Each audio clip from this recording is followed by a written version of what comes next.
আমার নেতা কর্মীর বিরুদ্ধে আজকে তাদের হাত করা পড়ায় আল্লাহর জন্য সেই দিন দেয় যে ইউনূসের হাতে হাত করা পরিয়ে কোমরে দড়ি বেঁধে এবং তাকেও যেন আমি কারাগারে রাখতে পারি, সেই সুযোগটার জন্য আল্লাহ আমাকে দেয়। আমি শুধু সেই দোয়া করি, আপনাদের কাছে দোয়া চাই, ইনশাল্লাহ করব। বিদ্রোহ তার তদন্ত কমিশনের চেয়ারম্যান। বাংলাদেশে খেলার আর সীমা নেই। আর ইউনূস একটা কে সেটা আমি জানি, যদিও তার ওই মিটিমিটি কথায় আমিও ভুলেছিলাম।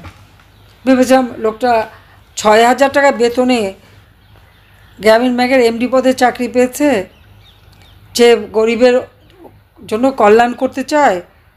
কাজে গ্রামীণ ব্যাংকে ৪০০ কোটি টাকা, তাকে মোবাইল ফোনের ব্যবসা সবই দেওয়া হয়েছিল। এমনকি ওয়াশিংটনে ক্ষুদ্র ঋণের উপর সম্মেলন আমাকে এসে হাত পা ধরলো যাওয়ার জন্য, আমি গেলাম। সেই সব সেমিনারে বক্তৃতাও দিলাম, দিয়েও ইউনূসকে খুব হাইলাইট করতাম। তখন তো আমি জানি না যে লোকটা এত বড় শয়তান আর তার ভিতরে এত কুটচাল এবং লোকটা এত অর্থলোভী, স্বার্থপর। এটা হলো বাস্তবতা। আজকে সে আমাদের কাছ থেকে এত সুযোগ নিয়ে আজকে সারা বাংলাদেশটাকে জ্বালিয়ে পড়ে ছারখার করে খাচ্ছে। দেশ বিক্রির মুচলেখা দিয়ে এসেছে। দেশটা বেচা তো সহজ নয়। এই বাংলাদেশ লাখো শহীদের রক্তের বিনিময়ে অর্জিত। একথা সে তো আর মুক্তিযুদ্ধে কোনো অবদান নাই। এমনকি এই বাংলাদেশেও যতগুলি ঘটনা, বাংলাদেশে তো সে একটা পয়সাও কোনো দিন ইনভেস্টমেন্ট করে নাই, কিন্তু গরিবের রক্ত চুষে খেয়েছে।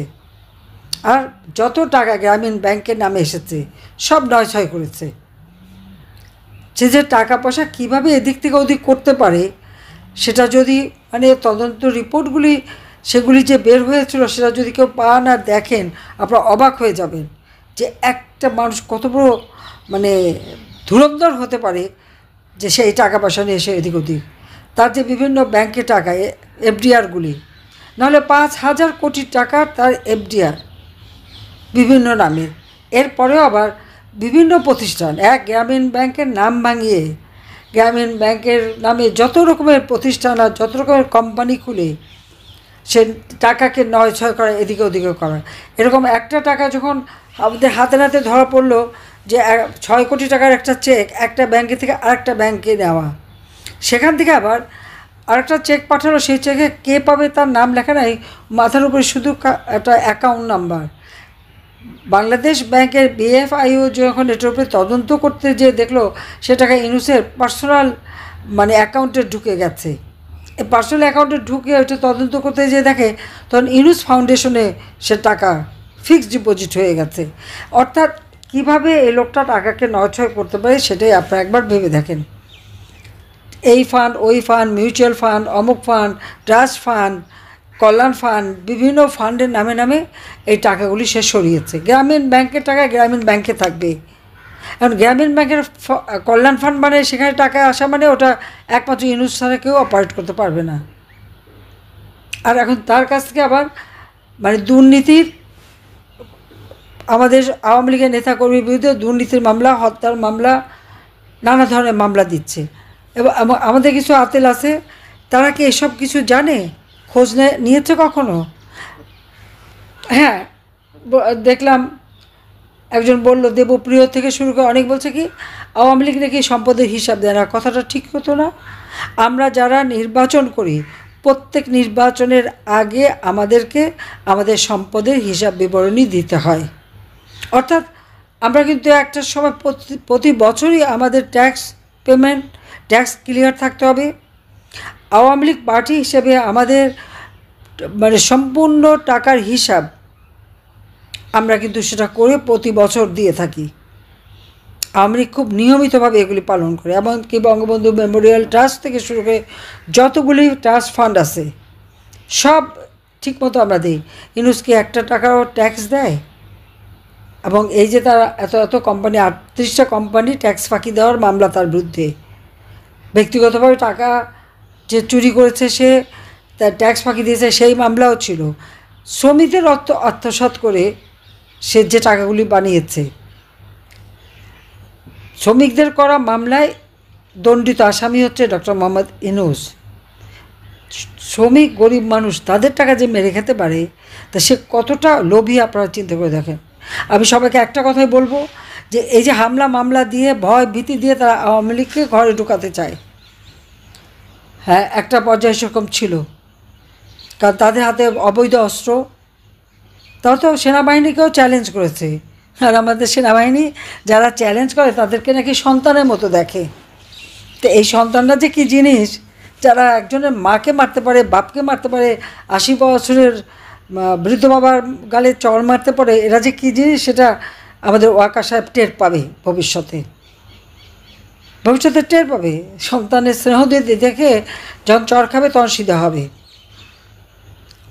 আমরা কখনো কারোর মুখোমুখি হইনি, দেশ বেসা মুচলেখা দিয়ে আসেনি। কাজে আওয়ামী লীগের প্রত্যেকটা নেতাকর্মীকে আমি বলবো, যার যার এলাকায় সকলে ঐক্যবদ্ধ হতে হবে। যার যার এলাকার যত উন্নয়নের কাজ করেছি সেটা জনগণের হাতে পৌঁছে দিতে হবে। একেবারে তালিকা করে করে সব ঘরে ঘরে পৌঁছান, মানুষের কাছে যান। মানুষই আমাদের শক্তি। যে আপনাদের জন্য আমরা কী না করেছি বলেন। 15টা বছর শান্তিতে ছিলেন, ছেলে মেয়ে লেখাপড়া শেখা, চিকিৎসা সেবা মানুষের দূর করে পৌঁছে দেওয়া সবই তো করে দিয়েছি। আজকে একটা দুঃসময় গেছে, আমি তো দেশ ছেড়ে আসতে চাইনি, আমি তো জানতামই না আমি কোথায় এসেছি। একটা চক্রান্তে পড়েছিলাম, কিন্তু আমি তো আছি বেঁচে। আমি বাপ মা ভাই বোন সবারই। আর ঘর বাড়ি যা ছিল সে ওই সুধা সদন থেকে শুরু করে বঙ্গবন্ধু স্মৃতি জাদুঘর, ওইটুকু স্মৃতি নিয়ে বেঁচেছিলাম, সেটাও পুড়িয়ে দিয়েছে, ভেঙে দিয়েছে। আর কোনো চিহ্ন নাই, জানি বেঁচে থাকবো। তো আমার তো চাওয়া পাওয়ার কিছু নেই।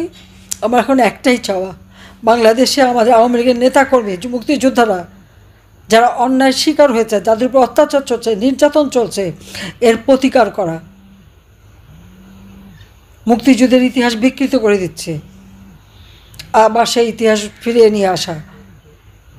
ধর্ম বর্ণ নির্বিশেষে সকলের জন্য বাংলাদেশে বাস করতে পারে সেই ব্যবস্থা করা।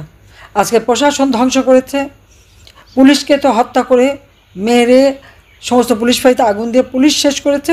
এখন সেনাবাহিনীর অফিসারদের বিরুদ্ধে মামলা দিয়ে তাদেরকে হয়রানি করে স্বাধীনতার সার্বভৌমত্ব রক্ষাকারী যে তাদেরকেও ধ্বংস করে বাংলাদেশের স্বাধীনতার সার্বভৌমত্বকে নষ্ট করার জন্য এই ইউনূস আজকে উঠে পড়ে লেগেছে। এর হাত থেকে দেশকে রক্ষা করতে হবে। তাই যার যা আছে তাই নিয়ে সবাইকে ঐক্যবদ্ধ হতে হবে।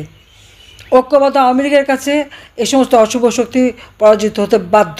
আর যারা আপনাদের ঘর বাড়ি পুড়িয়েছে, আপনার মাকে অপমান করেছে, শিশুকে নির্যাতন করেছে, তাদের কোনো ছাড় নাই, পরিষ্কার কথা, ছাড় নাই। কত মারবে আওয়ামী লীগ? ফিনিক্স পাখির মতো ভস্ম থেকে আওয়ামী লীগ উঠে আসে, বারবার সে প্রমাণ করেছে, এবং সেইভাবে উঠে দাঁড়াতে হবে। আমি তো মারা যাইনি, আমি তো আছি। উদ্দেশ্য ছিল আমাকে এখানে হত্যা করার, তবু বেঁচে যখন আছি, আল্লাহ রাব্বুল আলামিন বাঁচিয়ে রেখেছেন, নিশ্চয়ই একদিন আমি সুযোগ পাব। এবং যারা আজকে আমার নেতা কর্মীর উপরে হামলা করেছে, অত্যাচার করেছে, নির্যাতন করেছে, তাদের উপযুক্ত শাস্তি, এবং ইউনূসকে উপযুক্ত শাস্তি দেওয়া হবে, কারণ এর রেহাই নাই। আন্তর্জাতিকভাবে যত টাকা সে রেখেছে, কোন দেশে কত টাকা তার আছে, আর বাংলাদেশেও কত টাকা আছে, কত ব্যাংক, কত ফান্ড, কত কিছু করেছে, আমার কাছে তার দুর্নীতির সব হিসাব আছে। আমি কিছু কিছু বলেছি, হয়তো আপনারা দেখেছেন, যাদের কাছে আছে তারা প্রচার করেন। আরও অনেক তথ্য আছে, আমি এখানে বসে নাই, সমস্ত কাগজপত্র আমি ঘেটে ঘেটে ঘেটে ঘেটে, কারণ আমার কাছে ছিল কিছু, আমি সেগুলি সমস্ত ডাউনলোড করেছি, প্রিন্ট করেছি, এবং আমি সেগুলির উপরে কাজ করে আমি এই সমস্ত তথ্যগুলি ছাড়ব।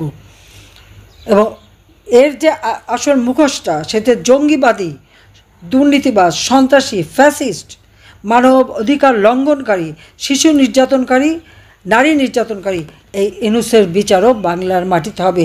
আমার নেতা কর্মীর বিরুদ্ধে আজকে তাদের হাত করা পড়ায়, আল্লাহর জন্য সেই দিন দেয় যে ইউনূসের হাতে হাত করা পরিয়ে কোমরে দড়ি বেঁধে, এবং তাকেও যেন আমি কারাগারে রাখতে পারি, সেই সুযোগটার জন্য আল্লাহ আমাকে দেয়। আমি শুধু সেই দোয়া করি, আপনাদের কাছে দোয়া চাই, ইনশাল্লাহ করব। বঙ্গবন্ধুর হত্যাকারীদের ইন্ডেমনিটি দিয়েছিল, আমি বিচার করেছি। 15ই জুলাই 2024 থেকে যাদেরকে ইন্ডেমনিটি দিয়েছে, তারা একদিন তাদের বিচার একদিন বাংলাদেশে হবেই হবে।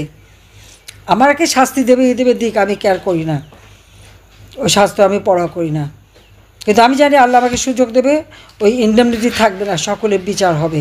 তালিকা করে ব্যবস্থা নেবেন। এখন থেকে যার যেখানে আছে আপনাদেরও শোধ তুলতে হবে। চোখের বদলে চোখ, হাতের বদলে হাত, কোরআন শরীফের কথা মাথায় রেখে যার যা আছে ব্যবস্থা দেবেন, এটা আমি চাই। সবাইকে ধন্যবাদ।